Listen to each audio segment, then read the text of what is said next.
Hey, what's up guys, this is Lacrebus, and today we are going over Monster Hunter Rise. And this kind of applies to all Monster Hunter games.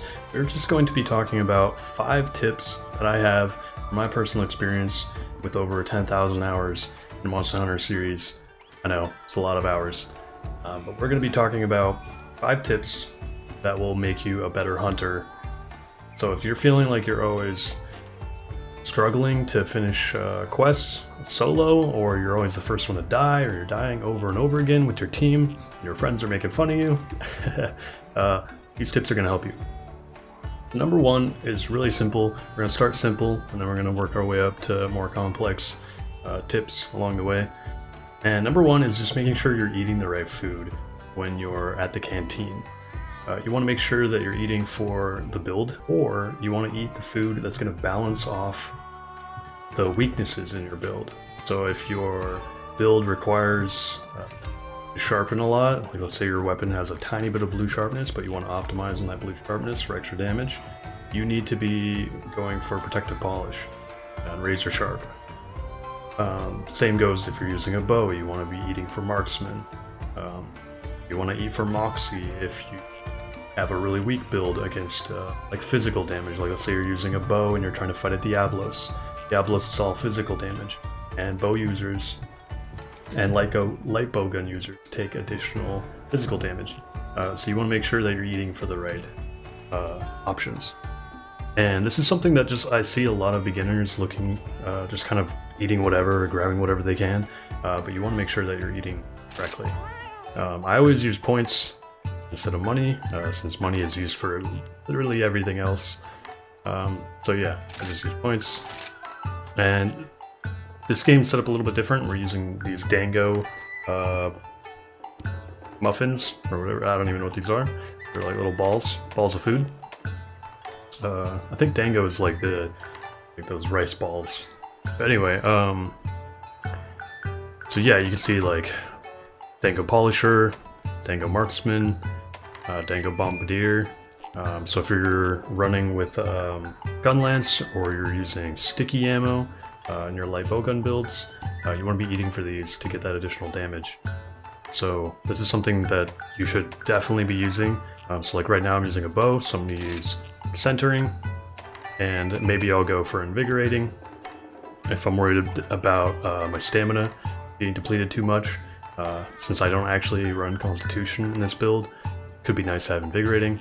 I like to run Spud Luck though, so I just get the chance to have hopefully the larger monster be weaker, so I can kill it faster.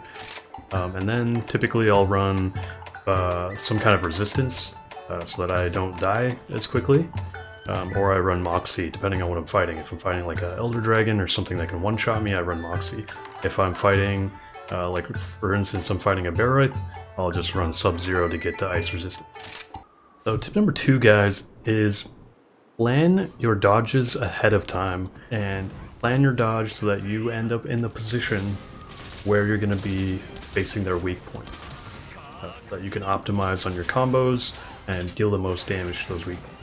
I'll be showing some footage right now so that you guys can see some examples of what I'm talking about. But this is something that I notice a lot of people don't do. A lot of times they'll just be trying to dodge away. They'll try to dodge away from the monsters, or dodge, somewhere that's safer, farther away from the monster. But a lot of the times if you're watching like pros, or watching people who are trying to speedrun, they'll actually be dodging into the monster, or dodging, utilizing the iframes that they get from dodging certain attacks to actually position themselves for a combo to deal a significant amount of damage to the monster's weak points. So this is something that you kind of have to learn by practice, but just keep it in mind when you're playing now. Try to always be, thinking ahead when you see the monster attacking with like a fireball or something, like a Rathalos fireball. Dodge in, get in, fast as you can, and then like smack it in the face. Okay, so number 3 on our list is understanding your weapon's optimal combos. So you want to make sure that you're actually dishing out as much damage as possible in the shortest amount of time. You want to hit, the highest possible DPS you possibly can with your weapon, right? Whatever it wants to do. So what I recommend is go to the training arena with your weapon, or you can look up guides. There's tons of guides online. But make sure you turn off your buddies. So actually go in, select buddies, and remove your buddies. I know, it's sad, but remove them because otherwise they're going to mess with your combos. You'll see them comboing. You'll see like them hitting, and it'll tack it onto the total damage. So you can see that 1,542 that I just had. That was with my buddies. So if you turn that off now, when you do your combos, you'll see how many hits you're actually landing. So this is a pierce weapon, so it's piercing through, and that was 21 hits, 442 damage. You're gonna want to figure out which combos you can do the least amount of hits with the most amount of damage. At least for the most part with most weapons, bow and dual blades and sword and shield, and some of those do more combos, more hits, and dish out more damage.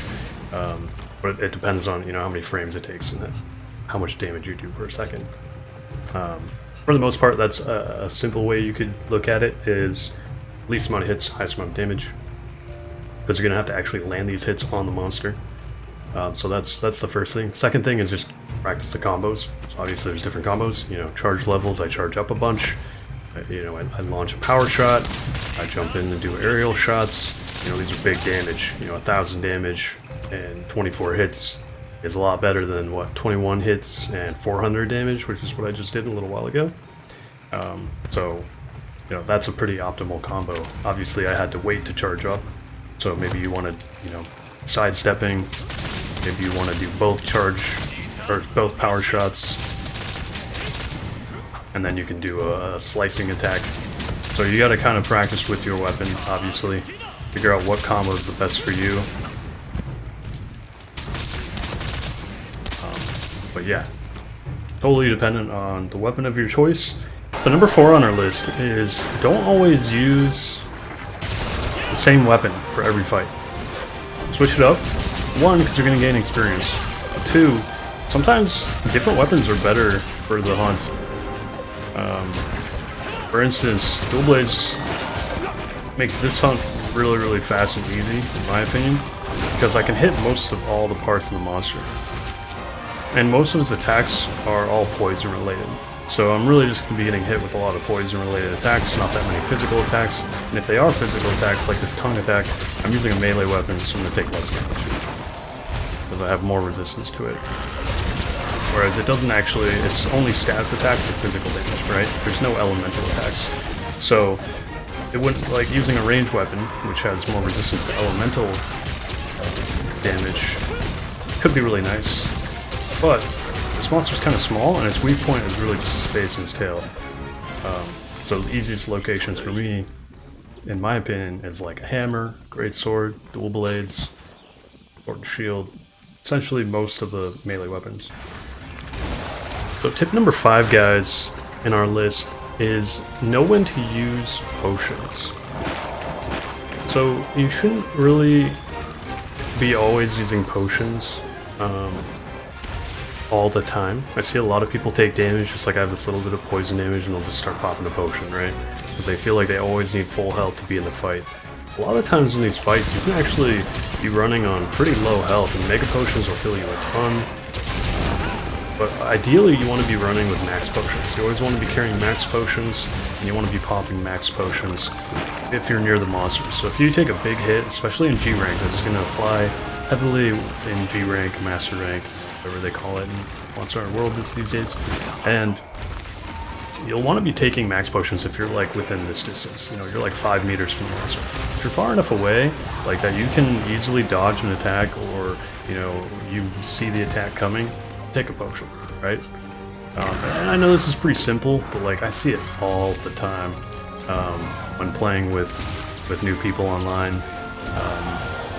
And it's such a small thing, but it's actually it's a huge thing. Like it really changes, how often, like if you're going to be healing so much, and if you keep popping potions, you might get hit, and then all of a sudden you had 10 potions, and within just one small arena fight or one 2-minute engagement, you just went through all your potions.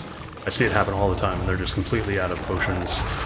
And you want to make sure that you're really optimizing your heals and the time you're taking. So That's number 5. Just keep that in mind. And this is kind of a number 6, kind of like a number 5, number 6. You have these wire bows. So this is only for Monster Hunter Rise, fortunately, so far. But you have these wire bows, right? Like, that's what we can use now to escape from a monster. Oh, that was close. To escape from a monster. And you can use that... What just happened there? But you can use it to escape from a monster, right? And then you can pop your potions. Like, it's very easy now when you get hit to use that escape, the wire bug move, you know, L and B. Sorry, I don't use these controllers very often. L and B, and just, you know, distance yourself and then take a potion. That is all I have for you guys today. If you would like to learn more, I have, like I said, 10,000 plus hours in Monster Hunter games. I've played Monster Hunter Free Unite, Monster Hunter Freedom, Monster Hunter 3, Monster Hunter 3 Ultimate, Monster Hunter 4, Monster Hunter 4 Ultimate, Monster Hunter Generations, Monster Hunter 3rd Portable, Monster Hunter World, Monster Hunter Rise. There might even be more than that. Yeah, I've played a lot of the games. If you're wanting to know more, just check me out. I'm on Twitch. It's twitch.tv/Lacrebus. There'll be a link in the description below. Don't forget to like, comment, subscribe. Let me know if some of these tips were useful or if they're really dumb and you think I should be leaving other tips. You know, I have a ton of knowledge in these games, so I can try to help you guys out as much as possible. That's all I got for you guys today. Peace out. Catch you in the next one.